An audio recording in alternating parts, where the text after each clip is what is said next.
నమస్తే, నేను మెస్సిరి. ప్రధానమంత్రి నరేంద్ర మోడీ గారిని Karnataka deputy CM DK Shivakumar గారు అయితే కలిశారు. ఈ కలయిక వెనక ఏముంది?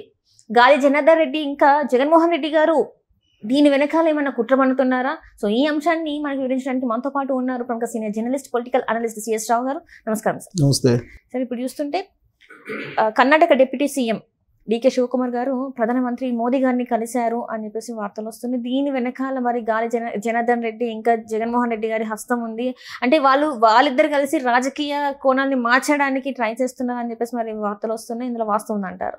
ఇప్పుడు ఒకటి ఏంటంటే, జగన్మోహన్ రెడ్డి గారు ఒక పొలిటీషియన్, ఆంధ్రప్రదేశ్కి మాజీ ముఖ్యమంత్రి, పులివెందులకి ఎమ్మెల్యే, ఇంతవరకే చాలా మంది భావిస్తూ ఉంటారు. కానీ ఆయనకి కర్ణాటకలో మూలాలు ఉన్నాయి, తమిళనాడులో మూలాలు ఉన్నాయి, తెలంగాణలో మూలాలు ఉన్నాయి, మహారాష్ట్రలో కూడా కొన్ని మూలాలు ఉన్నాయి. ఈ మూలాలు అంటే ఏంటి? ఆయన వ్యాపారానికి సంబంధించినటువంటి మూలాలు. వాటినే రాజకీయపరమైనటువంటి అంశాలకి డైవర్ట్ చేసుకోగలరు అవసరం అయితే. జగన్మోహన్ రెడ్డి గారు వ్యాపారాలు అంటే ఏమున్నాయి? ఫస్ట్ వ్యాపారం ఏంటి? కిట్ ప్రోకే కదా, కిట్ ప్రోకో వ్యాపారం. దాంట్లో ఈ కిట్ ప్రోకో వ్యాపారంలో ఈ రాష్ట్రాల్లో ఆయనకి మూలాలు ఉన్నాయి. ఆ మూలాల్లో ఒకటి డీకే శివకుమార్ మూలం. జగన్మోహన్ రెడ్డి గారు అసలు తెలుగు రాష్ట్రాల్లో అడుగు పెట్టినప్పుడు, అంటే రాజశేఖర రెడ్డి సీఎంగా ఉన్నప్పుడు మొత్తం కథ నడిపింది ఎక్కడి నుంచి? బెంగళూరు నుంచి నడిపారు, అల్హంకా ప్యాలెస్ నుంచి నడిపారు. ఎవరెవరు నడిపారు? బిజినెస్ డీల్స్ ఎవరెవరితో ఉన్నాయి? డీకే శివకుమారు, జగన్మోహన్ రెడ్డి గారు, వీళ్ళందరూ కలిసి వ్యాపారాలు చేసుకునేవాళ్ళు. దీంట్లో గాలి జనార్దన్ రెడ్డి ఉన్నారు. ఇది అందరికీ తెలిసినటువంటి విషయమే. లేటెస్ట్గా బయటపడినటువంటి అంశం ఏంటి? కర్ణాటక ఆంధ్రప్రదేశ్ సరిహద్దుల్లో ఉన్నటువంటి ఓబులాపురం మైన్స్కి సంబంధించి డిస్ప్యూట్ కోర్టులో నడుస్తూ ఉంటే, ఎలాంటి డిస్ప్యూట్ లేదు, ఆంధ్రప్రదేశ్ సరిహద్దుల్లో కూడా వచ్చి మైనింగ్ చేసుకోవచ్చు అని చెప్పి జగన్మోహన్ రెడ్డి ముఖ్యమంత్రిగా ఉన్నప్పుడు ఆంధ్రప్రదేశ్ రాష్ట్రం ఇచ్చినటువంటి ఒక పిటిషను, కౌంటర్ పిటిషను సుప్రీంకోర్టులో తేలింది. ఈ మధ్యన అమికస్ క్యూరీ బయటపెట్టింది. అది సుప్రీంకోర్టు అమికస్ క్యూరీ ఈ మధ్యన బయటపెట్టింది. అంటే గాలి జనార్దన్ రెడ్డికి జగన్మోహన్ రెడ్డికి ఎంత బలమైనటువంటి సంబంధాలు ఉన్నాయి అనడానికి ఇది ఒక ఉదాహరణ. ఇక్కడ గాలి జనార్దన్ రెడ్డి అలాగే జగన్మోహన్ రెడ్డిని ఇద్దరిని మాత్రమే మనం బిజినెస్ పార్ట్నర్స్గా చూడటానికి లేదు. డీకే శివకుమార్ని కూడా వీళ్ళతో కలిపి మనం చూడాలి. ఆ విషయాన్ని కర్ణాటకలో ఉండేటువంటి వాళ్ళు ఎవరైనా చెప్తారు. సో కాబట్టి కర్ణాటకలో ఉండేటువంటి బిజినెస్ డీల్స్ ఇప్పుడు రాజకీయపరమైన డీల్స్గా మలుచుకోవడంలో జగన్మోహన్ రెడ్డి గారు ఆరితేరిపోయినటువంటి లీడర్ అనేది అందరికీ తెలుసు.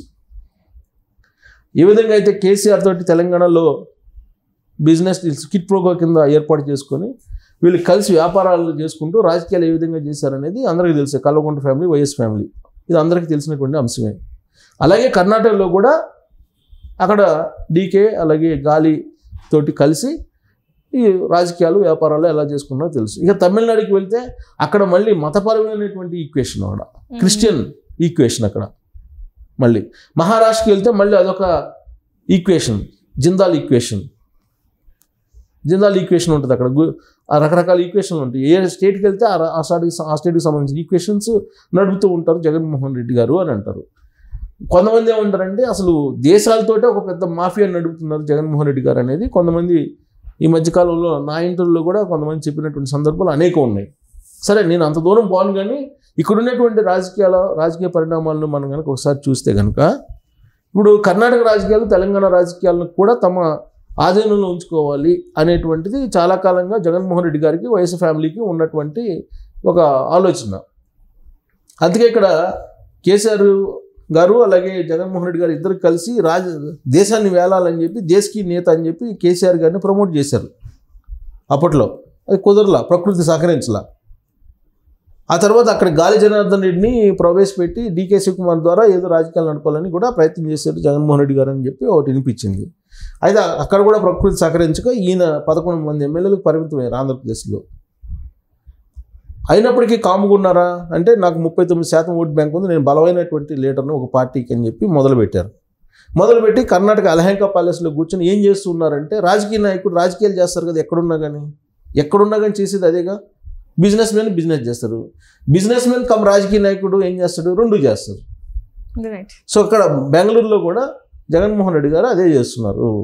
దాంట్లో భాగంగానే బీజేపీ పెద్దలతోటి సయోధ్య నడపడానికి డీకే శివకుమార్ ద్వారా ప్రయోగించారు. గాలి జనార్దన్ రెడ్డి, డీకే శివకుమార్ వీళ్ళందరూ కలిసి ఒక మాస్టర్ ప్లాన్ వేశారు. అది కూడా ముండా కేసులో సిద్ధిరామయ్య ముఖ్యమంత్రి, కర్ణాటక ముఖ్యమంత్రి ఇరుక్కున్నటువంటి సందర్భంలో గవర్నర్ విచారణకు ఆదేశించినటువంటి సందర్భంలో ఢిల్లీ వెళ్ళి డీకే శివకుమార్ ప్రధానమంత్రిని కలిశారు. ప్రధానమంత్రిని ఒక డిప్యూటీ సీఎం కలవడం తప్పులేదు, ఎవరైనా కలవచ్చు. కానీ ప్రధానమంత్రి నరేంద్ర మోడీ అపాయింట్మెంట్ రావడం అంటే అంత ఈజీనా? కేంద్ర హోంమంత్రి అపాయింట్మెంట్ రావడం అంటే అంత ఈజీనా? కానీ చాలా ఈజీగా డీకే శివకుమార్కి లభించింది ప్రధానమంత్రి నరేంద్ర మోడీ అపాయింట్మెంటు.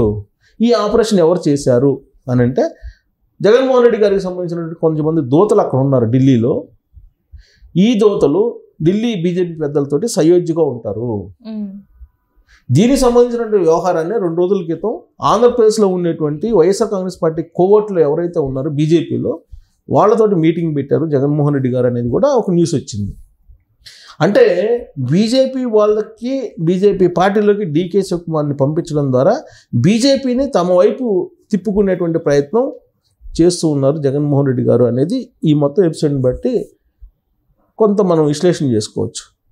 దీని మీద ఇది బయటకు వచ్చిన తర్వాత డీకే శివకుమార్ గారు ఏం చేస్తున్నారంటే సంజాయిషీ చెప్పుకునే ప్రయత్నం చేస్తున్నారు. అందుకే అమెరికా వెళ్ళారు. అమెరికాలో రాహుల్ గాంధీ ఉన్నారు. సో రాహుల్ గాంధీతో సంజాయిషీ చెప్పుకోవడానికి ఆయన వెళ్ళారు. బీజేపీ నరేంద్ర మోడీతో కలవాల్సిన అవసరం ఏముంది డీకే శివకుమార్ అని.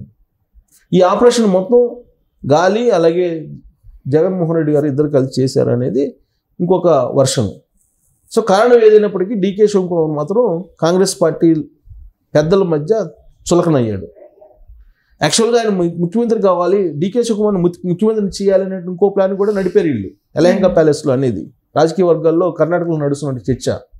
గాలి జనార్దన్ రెడ్డి, జగన్మోహన్ రెడ్డి గారు వీళ్ళందరూ కలిసి డీకే శివకుమార్ని ముఖ్యమంత్రిని చేసి సిద్ధిరామయ్యని దించాలనే ప్రయత్నం కూడా చేశారు అనేది కర్ణాటకలో జరుగుతున్నటువంటి చర్చ.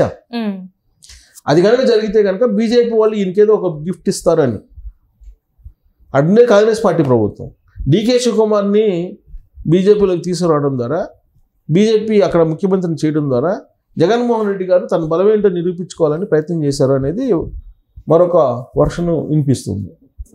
సో కాబట్టి ఇక్కడ మొత్తం ఇది సాలిగూడలాగా 4 రాష్ట్రాల్లో జగన్మోహన్ రెడ్డి గారు తన రాజకీయాన్ని అల్లేశారు. ఇప్పుడు ఓడిపోయినప్పటికీ కూడా బీజేపీ పెద్దల యొక్క అండదండలతోటి ఆయన ఉన్నారు. అదర్వైజ్ భౌతికంగా ఆయన కోర్టులో హాజరు కావాలి, వ్యక్తిగతంగా హాజరు కావాలి ప్రతి శుక్రవారం. దాని నుంచి మినహాయింపు పొందారు. ఇంకా స్టిల్ అది చెప్పినా కూడా ఇంకా హాజరు కావట్లేదు. సిబిఐ వాళ్ళు పిటిషన్ వేయాలి, ఎందుకు హాజరు కావట్లేదు అని చెప్పి కౌంటర్ పిటిషన్ వేయాలి కదా, వేయట్లేదు కదా వాళ్ళు. ఎందుకు వేయట్లేదు? ఇంకా దానికి తోడు ఇంకా పర్మిషన్ కూడా ఇచ్చారు, లండన్ వెళ్ళడానికి పర్మిషన్ ఇచ్చారు. సో ఇవన్నీ చూస్తుంటే కనుక ఇంకా కూడా బీజేపీ దగ్గర జగన్మోహన్ రెడ్డి గారికి, బీజేపీ పెద్దల దగ్గర కొంతమంది దగ్గర ఇతనికి బలం ఉంది. దాన్ని బేస్ చేసుకొని ఈ కథలన్నీ నడుపుతున్నారు. సో ఇప్పుడు కనుక డీకే శివకుమార్ని కనుక అక్కడ బీజేపీలోకి తీసుకొచ్చి బీజేపీ ముఖ్యమంత్రి కనుక చేయగలిగితే కర్ణాటక కూడా తన హోల్డ్లో ఉంటుంది అనేటువంటి అభిప్రాయంతో ఉన్నారు. ఇంకొక వైపు గాలి జనార్దన్ రెడ్డి ఎలాగో బలమైనటువంటి లీడర్ అక్కడ బీజేపీలో ఉన్నాడు. ఆయన కొత్త పార్టీ పెట్టినా బీజేపీలో ఉన్నట్టు ఆయన. సో ఇవన్నీ కూడా తెలుగు రాష్ట్రాలకి లింకప్ అయినటువంటి రాజకీయాలు ఇవి. ఇప్పుడు ఎక్కడ ఏదవుతుందో తెలియనటువంటి పరిస్థితి. ఇప్పుడు ఆయన అమెరికా వెళ్ళాడు, ఎవరు? డీకే శివకుమార్. ఆ అమెరికాలో ఎవరు ఉన్నారు? ఇప్పుడు కేటీఆర్ అమెరికాలో ఉన్నారు. కేటీఆర్ జగన్మోహన్ రెడ్డి ఇద్దరు హాట్ లైన్ లో టచ్ లో ఉంటారని చెప్పి మనం అనుకోగలమా? అనుకోవడానికి లేదు.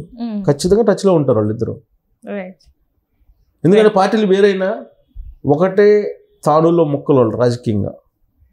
డీకే శివకుమార్ అక్కడికి వెళ్ళారంటే ఇప్పుడు అక్కడ మనం ఏం ఆలోచించాలంటే, ఇప్పుడు తెలంగాణకు వచ్చేటప్పటికి రేవంత్ రెడ్డిని దించాలనేది టార్గెట్, జగన్మోహన్ రెడ్డి గారి టార్గెట్. ఎందుకు టార్గెట్ అంటే కేసీఆర్ని ఆదుకోవాలి. కేటీఆర్ని ఆదుకోవాలంటే రేవంత్ రెడ్డి అనే అతను ముఖ్యమంత్రిగా ఉండకూడదు. సో ముఖ్యమంత్రిగా ఉండకూడదు అని అంటే ఢిల్లీ అమెరికా నుంచి ఆపరేషన్స్ కొనసాగిస్తున్నారు. డీకే శివకుమార్ అక్కడికి వెళ్ళారు. డీకే శివకుమార్ యొక్క ప్రమేయం ప్రత్యక్షంగానో పరోక్షంగానో తెలంగాణ రాజకీయాల మీద కూడా ఉంది. సో కాబట్టి ఎటు నుంచి ఎటు రాజకీయాల్ని జగన్మోహన్ రెడ్డి గారు తిప్పుతున్నారనేది అర్థం కానటువంటి పరిస్థితి నెలకొంది ఇప్పుడు వీళ్ళు రాజకీయాలు మాత్రమే చేస్తారు, ప్రజాసేవ చెయ్యరు వీళ్ళు. ప్రజాసేవ చేసేటువంటి నాయకులు కాదు అనేది ప్రజలకి 2024 ఎన్నికలు అర్థమయ్యే 11 మందిని పరిమితం చేశారు జగన్మోహన్ రెడ్డి గారికి.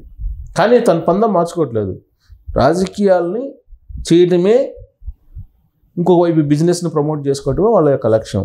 ఈ టీం అంతా ఒకటయ్యారు. ఇప్పుడు ఏం జరుగుతుందో సమీప భవిష్యత్తులో మనం అంచనా వేయడం కూడా కష్టంగా ఉంది వీళ్ళ స్టెప్స్ని బట్టి చూస్తుంటే. Right sir, right, thank you so much. Thank you.